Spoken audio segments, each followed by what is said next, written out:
tal, jóvenes? En este video vamos a ver esfuerzo bajo condiciones de carga generales o esfuerzos bajo condiciones generales de carga. Vamos a trazar nuestro eje coordenado en tres dimensiones, X, Y y Z. Vamos a dibujar un elemento cualquiera con la forma cualesquiera y tenemos diferentes fuerzas actuando en diferentes direcciones, cada una de ellas. ¿Sí? Entonces, si nosotros queremos conocer el esfuerzo en el punto Q, que es el punto rojo que tenemos aquí, nosotros tenemos que hacer un corte. Vamos a hacer un corte paralelo a nuestro plano YZ para poder revisar o analizar esta estructura, ¿sí? Entonces tenemos nuestro plano coordenado, tenemos nuestro elemento cualesquiera y tenemos ya el corte que hicimos a través del punto Q paralelo al plano YZ, ¿sí? Aquí tenemos este cubito que es el que vamos, o este cuadrado ahorita que vamos a analizar, que sería una diferencial de área o una pequeña área. Entonces tenemos una fuerza normal en la dirección X, pero también vamos a tener un cortante. ¿En qué dirección? No sabemos en qué dirección, provocado por las fuerzas actuando en el plano X. Para poder obtener esta dirección de esta fuerza, vamos a descomponerla en dos, en nuestros ejes coordenados que vamos a poder entender. Entonces vamos a tener la fuerza cortante del plano X en la dirección Y y la fuerza cortante en X en la dirección Z. Entonces, para nosotros poder conocer el esfuerzo en X, tenemos que hacer la siguiente fórmula. ¿Qué es lo que tenemos que hacer? Que nuestra área cada vez sea más pequeña para acercarla a cero y conocer el esfuerzo en ese punto exacto, ¿sí? Y el esfuerzo cortante pues sería de esta manera. ¿Cuál es la fuerza? Pues la fuerza cortante. Entonces, la fuerza cortante de X en la dirección Y, pues es la fuerza cortante que tenemos en el plano X en la dirección Y entre el área que está actuando y también en el plano XZ, ¿sí? Entonces, para denotar, nosotros vamos a tener que el segundo término o el segundo subíndice es la dirección de la componente y el primer subíndice es el esfuerzo se ejerce sobre una superficie perpendicular al eje, ¿sí? Entonces aquí, para poderlo analizar de mejor manera, vamos a analizar nada más el puro cubito con dimensiones de A por A por A. Entonces, en la cara derecha tenemos nuestro esfuerzo en X en la dirección X, pero vamos a tener un esfuerzo cortante en X en la dirección Y un esfuerzo cortante en X en la dirección Z. Para la cara superior vamos a tener un esfuerzo cortante en Y, un esfuerzo axial en Y, un esfuerzo cortante en Y en la dirección Z y un esfuerzo cortante en Y en la dirección X. Y en la cara que vemos, en la cara frontal, vamos a tener un esfuerzo en Z, que es un esfuerzo normal, un esfuerzo cortante en Z en la dirección y un esfuerzo cortante en Z en la dirección X. Estas son las 3, 6, 9 fuerzas que estamos observando de 3 de los lados que podemos ver de un cubo. En este cubo hay 3 lados que no observamos que también tienen las mismas 3 fuerzas, nada más que tienen que tener las direcciones opuestas para que esto esté en equilibrio. Entonces el esfuerzo en X es igual a la pequeña fuerza en la dirección X entre el área, ¿sí?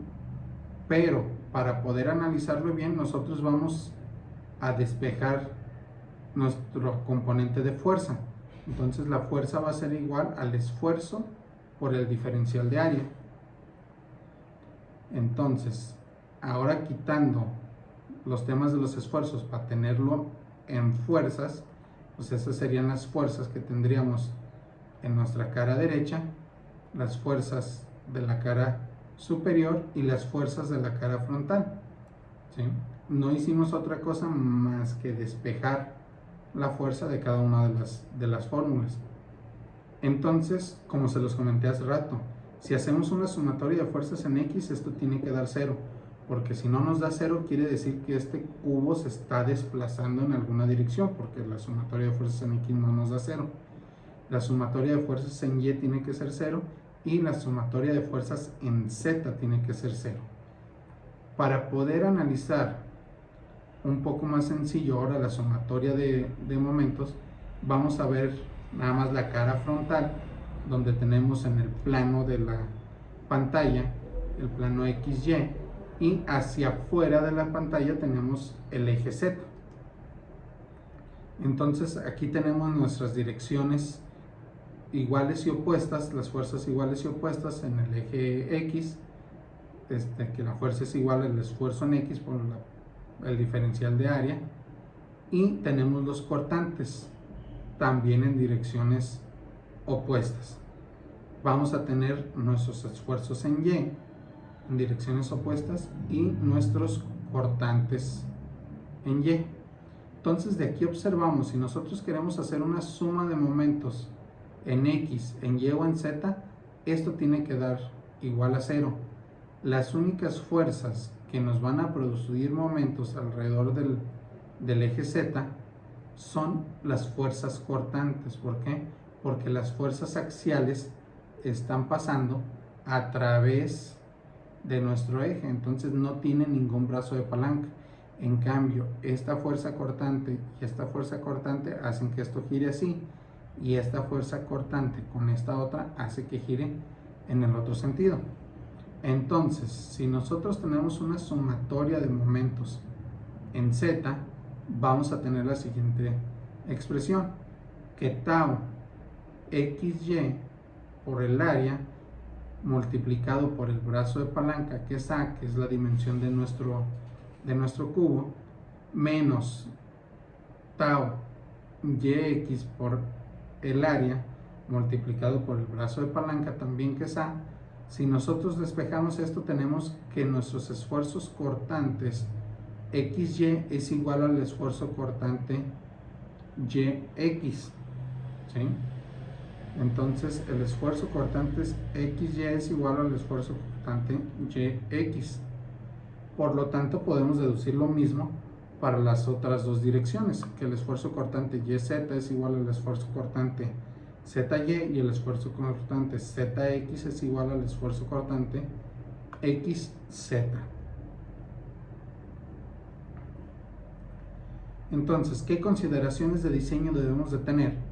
Pues que para poder hacer el diseño, pues hay que tener la determinación o determinar la resistencia última del material. ¿Cómo lo hacemos? Pues si vamos a tener el esfuerzo último, pues va a ser la carga última entre el área, y el esfuerzo cortante último igual, la carga última entre el área. También tenemos que tener o saber las cargas permisibles y los esfuerzos permisibles. ¿Cómo los vamos a obtener? Pues con un factor de seguridad. ¿Qué quiere decir? Que nuestra fuerza que esté actuando debe ser menor a la fuerza última. Esto es nuestra carga permisible.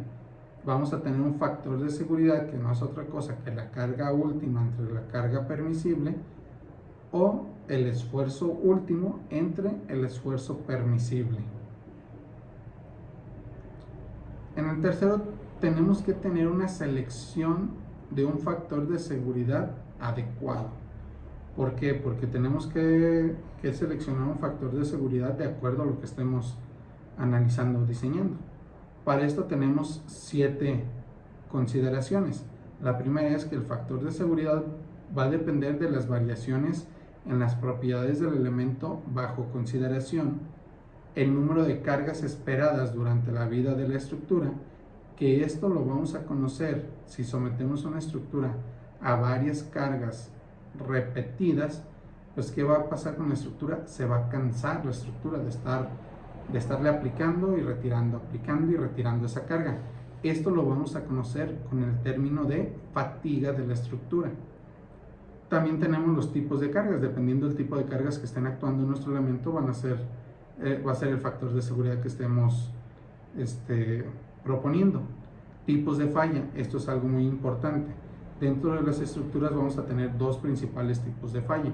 Lo que es una falla frágil, que vamos a tratar de siempre evitar, porque esta es una falla súbita, esta no te avisa que va a fallar, esta de repente falla y se desploma la estructura. Y nuestra falla dúctil, que es el tipo de falla que nos conviene. ¿Por qué? Porque esta falla nos va a ir avisando que nuestra estructura ya no está siendo capaz de soportar las cargas. ¿Qué decimos con una falla dúctil? Que está disipando cierta energía. ¿Cómo la va a disipar? Deformándose. Pero si se deforma en exceso, pues si se deforma en exceso, nuestro elemento llega a fallar. Entonces vamos a tener dos principales tipos de fallas: fallas frágiles y fallas dúctiles. También el factor de seguridad que seleccionemos pues tiene que ver con también la incertidumbre del método de análisis que estemos utilizando. También tenemos que tener en consideración el deterioro futuro de nuestra estructura. Y por último, la importancia de nuestro elemento. O sea, no vamos a tener un factor de seguridad igual para un elemento muy importante dentro de nuestra estructura que para un elemento que no tiene ese grado de importancia. Entonces, dentro de los elementos de estructuras vamos a identificar elementos principales y elementos secundarios.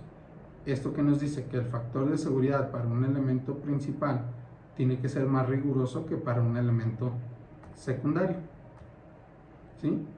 También aquí vamos a hacerles mención un poco sobre el diseño por carga y factores de resistencia. Entonces observamos esta fórmula, que tenemos un factor de carga muerta multiplicando la carga muerta, que es PM, y un factor de carga viva multiplicando la carga viva, que es PV. Esta suma tiene que ser menor a phi multiplicando la carga última, ¿sí? Entonces, estos factores de carga siempre van a ser mayores a la unidad. ¿Por qué? Porque nosotros la carga muerta como la carga viva las vamos a incrementar. ¿Cuánto? De acuerdo al reglamento que estemos utilizando para el diseño. Pero se van a incrementar por el grado de incertidumbre que tenemos a la hora de calcular estas cargas muertas y cargas vivas. Y los factores de resistencia siempre son menores a la unidad. ¿Qué quiere decir? Que si nosotros tenemos un esfuerzo nominal o que nuestro elemento bajo el material que está hecho tiene esta carga última, pues nosotros la vamos a disminuir. Vamos a decir, no, pues no resiste 10 kilos, sino va a resistir 9. ¿Sí? Diarios son factores de resistencia menores a la unidad. Muy bien, jóvenes, hasta aquí dejamos este video. Espero les haya servido. No olviden dejar sus comentarios y cualquier duda la estaremos resolviendo. Suscríbanse al canal para que les lleguen las notificaciones más rápido en cuanto estemos subiendo los videos, y los veo en el siguiente video. Hasta la próxima.